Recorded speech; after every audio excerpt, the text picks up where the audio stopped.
Que retenir du chapitre 15, la répartition de la population mondiale et ses dynamiques? Aujourd'hui, le monde compte 7,9 milliards d'habitants. La densité de population moyenne, c'est-à-dire le nombre moyen d'habitants par kilomètre carré, est de 51 habitants par kilomètre carré.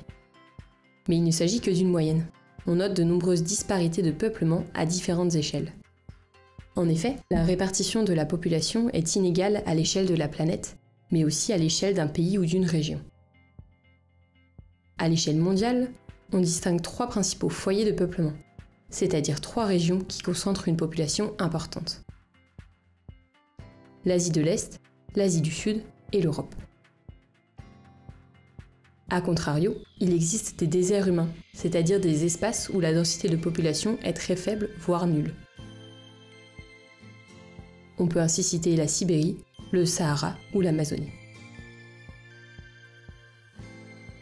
De nombreux facteurs de peuplement expliquent la répartition de la population sur un territoire. L'histoire est un important facteur de peuplement. Les principaux foyers de peuplement apparaissent ainsi dès le néolithique.